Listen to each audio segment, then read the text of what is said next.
Well Rogers ने कहा था, कूटनीति युद्ध के बिना चीजें करने की कला है। नमस्कार, और आज हम इसी कूटनीतिक कला की एक बेहद पेचीदा बिसात को समझने की कोशिश करेंगे, भारत और चीन के रिश्ते। नमस्कार। बिल्कुल। हमारा विश्लेषण इंडियन एक्सप्रेस में प्रकाशित एक हालिया लेख पर आधारित है, जिसमें दिल्ली में दोनों देशों के विदेश मंत्रियों की बैठक पर खास ध्यान दिया गया है। हाँ। ये चर्चा देखिए यूपीएससी उम्मीदवारों के लिए, खासकर मेंस या प्रीलिम्स तैयारी करने वालों के लिए काफी महत्वपूर्ण हो सकती है। हाँ। और आम जानकारी में रुचि रखने वालों के लिए भी। बिल्कुल। हमारा लक्ष्य यही है कि इन दो एशियाई महाशक्तियों के बीच के जो जटिल समीकरण हैं उन्हें थोड़ा समझें। मतलब कैसे सीमा पर तनाव और रणनीतिक प्रतिस्पर्धा के बीच भी सहयोग की गुंजाइश तलाशी जा रही है। सही बात है। ये रिश्ता सिर्फ द्विपक्षीय नहीं बल्कि वैश्विक मंच पर भी बहुत मायने रखता है। हाँ बिल्कुल। तो चलिए शुरू करते हैं हालिया मंत्री स्तरीय बैठक से। इसके मुख्य निष्कर्ष क्या रहे? क्या सीमा पर शांति बहाली को लेकर कोई ठोस प्रगति हुई? खासकर भारत के 3 Ds यानी डिसएंगेजमेंट, डी-एस्केलेशन और डी-इंडक्शन, और 3 म्यूचुअल्स यानी आपसी सम्मान, संवेदनशीलता और हित, इनके संदर्भ में। देखिए, बैठक में इस बात पर तो सहमति बनी कि LAC मतलब वास्तविक नियंत्रण रेखा, वहां पर शांति और स्थिरता वो समग्र संबंधों के लिए बेहद जरूरी है। हाँ, ये तो हमेशा से कहा जाता रहा है। जी, भारत ने अपने 3 Ds और 3 म्यूचुअल्स के सिद्धांतों को फिर से रेखांकित किया, लेकिन आर्थिक मोर्चे पर हाँ, वहां कुछ दिलचस्प बातें हुई, जैसे व्यापार सुविधा, कनेक्टिविटी बढ़ाने और नदी जल डेटा साझा करने पर बात हुई। अच्छा। और चीन पहले जो कुछ टेक्नोलॉजी देने में हिचकिचाता था, उस पर भी सहमत हुआ है, जैसे उर्वरक हैं, दुर्लभ पृथ्वी तत्व हैं या फिर टनल बोरिंग मशीन है। ये तकनीकी सहमति तो वाकई ध्यान देने लायक है। पहले इसमें थोड़ी आनाकानी थी, है ना? हाँ बिल्कुल।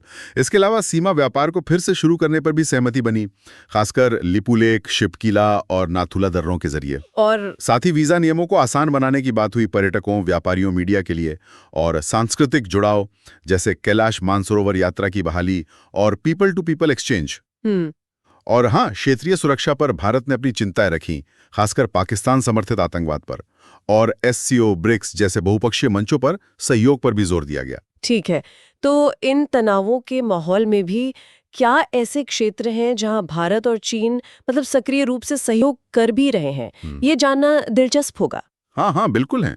देखिए, ऐतिहासिक और सांस्कृतिक संबंध तो हैं ही, वो तो पुरानी बातें हैं, ह्वेनसांग बोधि धर्म। लेकिन आज के दौर में भी अकादमिक सहयोग है, भाषा कार्यक्रम है। चीन में योग और आयुर्वेद में दिलचस्पी बढ़ रही है। अच्छा। पर्यटन और सीधी उड़ानें भी लोगों के बीच संपर्क बनाए रखती हैं। आर्थिक मोर्चे पर भी देखिए, 2020 तक भारतीय स्टार्टअप्स में, खासकर यूनिकॉर्न्स में, चीन का बड़ा निवेश था, $3.5 बिलियन से ज्यादा। हाँ, वो तो था। और चीन की जो उन्नत इंफ्रास्ट्रक्चर टेक्नोलॉजी है, वो भी महत्वपूर्ण रही है। हालांकि अब गलवान के बाद से इस पर ज्यादा सावधानी बरती जा रही है। सही। और वैश्विक मंचों पर सहयोग का क्या? वहां भी सहयोग है। BRICS, SCO, G20, AIIB, NDB जैसे मंच है। यहाँ अक्सर ग्लोबल साउथ की एकजुटता या जलवायु न्याय जैसे मुद्दों पर साथ दिखते हैं। हाँ, जैसे वो कार्बन टैक्स का विरोध। बिल्कुल, जैसे COP29 में यूरोपीय संघ के कार्बन टैक्स का दोनों देश मिलकर विरोध कर सकते हैं। तो ये दिखाता है कि रिश्ते सिर्फ टकराव वाले नहीं है, कई परतें हैं। हाँ, ये बात तो है। लेकिन सहयोग की इन बातों के बावजूद चुनौतियां तो बहुत गंभीर है। शायद सबसे बड़ी चुनौती तो सीमा विवाद ही है, क्यों? निश्चित रूप से वो सबसे बड़ी और सबसे पुरानी चुनौती है। करीब 3,488 किलोमीटर लंबी LAC जो स्पष्ट रूप से तय नहीं है, यही मूल समस्या है। चीन का अक्साई चिन के लगभग 38,000 वर्ग किलोमीटर पर कब्जा है और वो अरुणाचल प्रदेश को दक्षिण तिब्बत कहकर उस पर दावा करता है। और हाल की घटनाएं? हाँ, 2017 में डोकलाम और फिर 2020 की गलवान घाटी की वो हिंसक झड़प ये दिखाती हैं कि स्थिति कितनी अस्थिर है। और आर्थिक चुनौतियां? व्यापार घाटी की बात भी होती है अक्सर। जी हाँ, वो दूसरी बड़ी चुनौती है, आर्थिक असंतुलन। 2023-24 में चीन के साथ भारत का व्यापार घाटा बढ़कर $85 बिलियन हो गया। ये बहुत ज्यादा है। बाप रे। और साथ ही कुछ महत्वपूर्ण क्षेत्रों में हमारी निर्भरता, जैसे दवा बनाने का कच्चा माल यानी APIs, इलेक्ट्रॉनिक्स, सोलर पैनल, इनमें हम चीन पर बहुत निर्भर हैं। ये निर्भरता तो चिंताजनक है ना? बिल्कुल। और फिर रणनीतिक चिंताएं भी हैं। वो सीपैक, चीन पाकिस्तान आर्थिक गलियारा जो पीओके से गुजरता है, वो भारत की संप्रभुता के लिए सीधी चुनौती है। सही बात है। पाकिस्तान के साथ चीन का गहरा सैन्य और परमाणु सहयोग, ये भी भारत के लिए चिंता की बात है। फिर चीन अक्सर एनएसजी में भारत की सदस्यता या यूएनएससी में स्थायी सीट की राह में अड़ंगा डालता है। तकनीकी निर्भरता भी बढ़ रही है। स्मार्टफोन बाजार में देखिए, चीनी कंपनियों का दबदबा है। 5G है, इलेक्ट्रिक वाहन है, इन सब में चीन आगे है। और साइबर हमले और ब्रह्मपुत्र जैसी नदियों पर चीन के बांध, उनसे जुड़ी पानी की सुरक्षा की चिंताएं भी हैं। वाकई ये तो बहुत सारी जटिल चुनौतियां हैं। तो इनसे निपटने के लिए आगे का रास्ता क्या हो सकता है, क्या किया जा सकता है? देखिए, सबसे जरूरी तो है कि बातचीत चलती रहे, निरंतर संवाद, खासकर विशेष प्रतिनिधि एसआर स्तर पर, और जो वर्किंग मैकेनिज्म में WMC है सीमा मामलों के लिए, उसके जरिए। फोकस किस पर होना चाहिए? फोकस होना चाहिए पूर्ण विघटन पर, तनाव कम करने पर और शांति बहाली पर।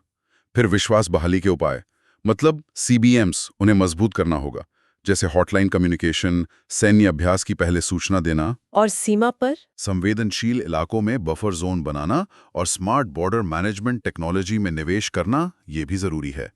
आर्थिक मोर्चे पर हमें चयनात्मक जुड़ाव की नीति अपनानी होगी। चयनात्मक जुड़ाव मतलब ये कि जरूरी पूंजीगत वस्तुएं और तकनीक का आयात करें, लेकिन जो रणनीतिक क्षेत्र हैं उनमें निर्भरता कम करने के लिए सप्लाई चेन में विविधता लाएं, आत्मनिर्भरता पर जोर दें। ठीक है। और जल प्रबंधन या बहुपक्षीय कूटनीति के बारे में क्या सोचा जा सकता है? पानी के मुद्दे पर, जैसे ब्रह्मपुत्र पर, हाइड्रोलॉजिकल डेटा साझा करना, फिर से शुरू करना और उसके लिए एक स्थायी व्यवस्था बनाना, ये बहुत महत्वपूर्ण होगा।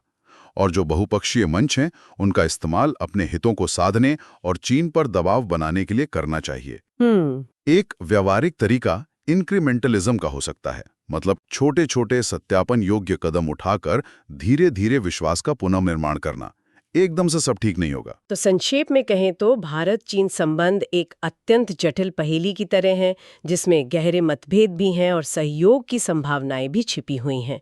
हालिया बैठक कुछ सकारात्मक संकेत जरूर देती है, लेकिन असली परीक्षा तो जमीनी हकीकत और लगातार कूटनीतिक प्रयासों में होगी। बिल्कुल सही कहा। और ये विषय UPSC उम्मीदवारों के लिए तो लगातार महत्वपूर्ण बना ही रहेगा। हाँ बिल्कुल। आगे का रास्ता रणनीतिक धैर्य, निरंतर संवाद और अपनी राष्ट्रीय क्षमताओं को लगातार मजबूत करने में ही है।